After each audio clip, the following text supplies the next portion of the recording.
بہرحال یہی حدیث سیدہ مریم اور سیدہ آسیہ کے بارے میں جو آتی ہے بخاری مسلم میں، اسی کا ایک طریق سیدنا علی سے بخاری اور مسلم دونوں میں موجود ہے۔ اس میں الفاظ ہے کہ نبی صلی اللہ علیہ وسلم نے فرمایا کہ اپنے زمانے میں سب سے بہترین عورت تھی مریم رضی اللہ تعالی عنہا وعلیہ السلام، اور اس زمانے میں سب سے بہترین عورت ہے خدیجہ رضی اللہ تعالی عنہا، جو کہ نبی صلی اللہ علیہ وسلم کی سیدہ عائشہ سے بھی بڑھ کر محبوب ترین بیوی تھی، جو سب سے پہلے اسلام لے کر آئیں، ایون مولا علی سے بھی پہلے۔ سب سے پہلے یہ مان لائیں، اس کے بعد مولا علی، اس کے بعد زید بن حارثہ، اور پھر ابو بکر الصدیق رضی اللہ عنہم اجمعین وعلیہم السلام۔ تو سیدہ خدیجہ کو آپ نے فرمایا یہ سب سے بہترین عورت ہے اس زمانے کی۔ اللہ اکبر۔ بلکہ اسی کانٹیکسٹ میں بخاری اور مسلم میں ایک اور حدیث ہے، مشکات میں آپ کو ازواج مطہرات والے چیپٹر میں یہ حدیث بھی مل جائے گی کہ اما عائشہ رضی اللہ تعالیٰ عنہ خود کہتی ہیں مجھے سب سے زیادہ جس عورت پہ رشک ہے وہ خدیجہ ہے، سیدہ فاطمہ کی ماں اور حضور کی بیوی، محبوب ترین۔ آپ صلی اللہ علیہ وسلم خدیجہ کا اتنا ذکر کرتے کہ مجھے خدیجہ پر رشک ہونے لگتا، حالانکہ میں نے خدیجہ کو دیکھا نہیں تھا۔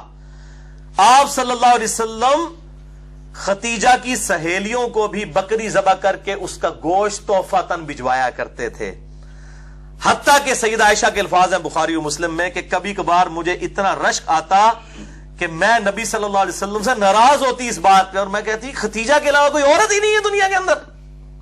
میں وہ بتا رہا ہوں، وہ بیوی جو سیدہ عائشہ بھی جس پہ رشک کر رہی ہیں۔ تو جب سیدہ عائشہ کی ہم فضیلت کی بیان کر رہے ہیں تو حضرت خدیجہ کو چھوڑ کے، خدیجہ والا لیول نہیں تھا سیدہ عائشہ کا، نہ مرتبے میں اور نہ نبی صلی اللہ علیہ وسلم کی محبوبیت میں، یہ ان کے بعد کی بات ہے۔ تو اتنے الفاظ کہ خدیجہ کے علاوہ کوئی عورت ہی نہیں ہے۔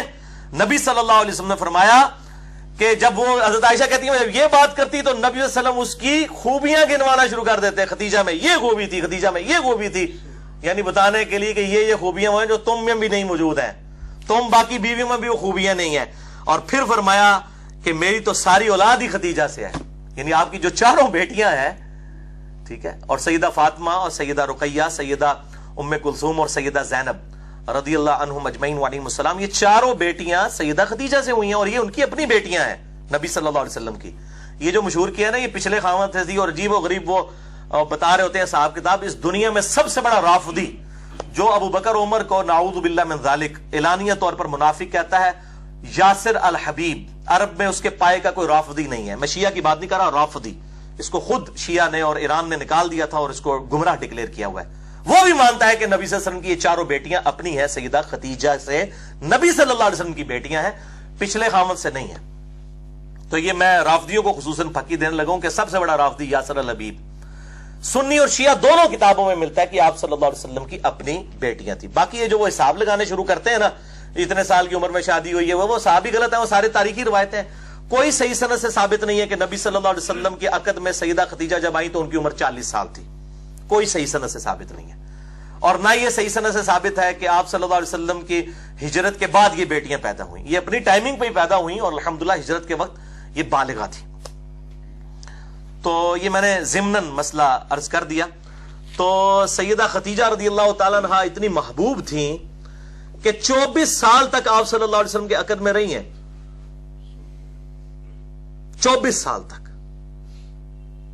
اور آپ صلی اللہ علیہ وآلہ وسلم نے ان کی زندگی کے اندر دوسری شادی نہیں کی ہے۔ اس سے اندازہ کر لیں 49 نبوی میں جب نبی صلی اللہ علیہ وسلم کی عمر مبارک 49 سال ہوئی، کیونکہ آپ کی شادی 25 سال کی عمر میں ہوئی، اسی سال آپ پر 2 غم کے پہاڑ ٹوٹے، ایک سیدہ خدیجہ رضی اللہ تعالی عنہا کا جو ہے انتقال ہوا، اور دوسرا جناب ابی طالب کا۔ اس کو عام الحزن کہا جاتا ہے، غم والا سال آپ صلی اللہ علیہ وسلم کے لیے غم والا سال تھا کہ 2 ایسی ہستیاں جو آپ صلی اللہ علیہ وسلم کی ڈھارس بندھانے والی تھیں، سیدہ خدیجہ اور جناب ابی طالب، وہ آپ صلی اللہ علیہ وآلہ وسلم سے رخصت ہوئے۔ تو آپ صلی اللہ علیہ وسلم نے سیدہ خدیجہ کی زندگی میں دوسری شادی کبھی نہیں کی ہے۔ یہ آپ صلی اللہ علیہ وسلم کی ایک خاص ایفیلیشن تھی اپنی اس بیوی کے ساتھ، ورنہ اس زمانے میں کتنی آفرز تھی، لیکن آپ صلی اللہ علیہ وسلم اس معاملے میں یعنی اتنی زیادہ محبت فرماتے تھے کہ کسی اور عورت کے ساتھ سیدہ خدیجہ کو آپ نے شیئر نہیں کیا. یہ سیدہ خدیجہ کی بہت بڑی فضیلت ہے رضی اللہ تعالی عنہا علیہ السلام. حتیٰ کہ غزوہ بدر کے موقع پر جب آپ صلی اللہ علیہ وسلم کی بیٹی سیدہ زینب، جن کے جو شوہر تھے ابو العاص ابن ربیعہ، جو اس وقت تک مسلمان نہیں ہوئے تھے، بعد میں مسلمان ہوئے، اس وقت تک اجازت تھی کہ غیر مسلم کے ساتھ بھی رشتہ ہو سکتا تھا. تو یہ خاوند تھے، سیدہ زینب کے خاوند جو ہے وہ قید ہو کر غزوہ بدر میں کافروں کی طرف سے لڑتے ہوئے قیدی بنا کر لائے گئے. اب فدیے سے چھڑانے کے لیے ظاہر کچھ رقم ادا کر رہی تھی تو سب لوگ رقم دے رہے تھے. تو اب سیدہ زینب کے وہ چونکہ ہسبینڈ تھے تو انہوں نے اپنے خاوند کا فدیہ دینے کے لیے اپنا وہ ہار دیا جو سیدہ خدیجہ نے اپنی بیٹی کو پہنایا تھا، سیدہ زینب کو. وہ ہار جب نبی صلی اللہ علیہ وسلم کے سامنے آیا تو آپ صلی اللہ علیہ وسلم کی آنکھوں میں آنسو آ گئے.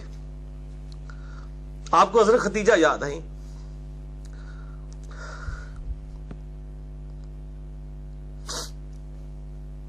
آپ صلی اللہ علیہ وسلم نے اپنے اصحاب سے کہا کہ اگر تم مجھے اجازت دو تو میں یہ ہار اپنی بیٹی زینب کو واپس کر دوں، یہ میری بیوی کی نشانی ہے اس کے پاس.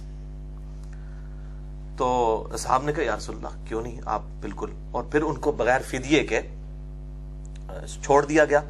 پھر وہ اتنے حسن اخلاق سے متاثر ہوئے کہ انہوں نے اسلام بھی قبول کیا. اور انہی کی بیٹی ہے امامہ رضی اللہ تعالی عنہا. بڑی مشہور ہے نبی صلی اللہ علیہ وسلم کی یہ نواسی، جن کے بارے میں بخاری مسلم میں آتا ہے کہ آپ صلی اللہ علیہ وسلم ان کو گود میں اٹھا کے نماز بھی پڑھا کرتے تھے. سیدہ امامہ، یہ لفظ ویسے لوگ اردو میں امامہ بول رہے ہوتے ہیں، یہ لفظ ہے امامہ، الف کے اوپر پیش ہے امامہ، امامہ بنت زینب. تو یہ سیدہ خدیجہ رضی اللہ تعالی عنہا کے ساتھ آپ صلی اللہ علیہ وسلم کی عقیدت تھی.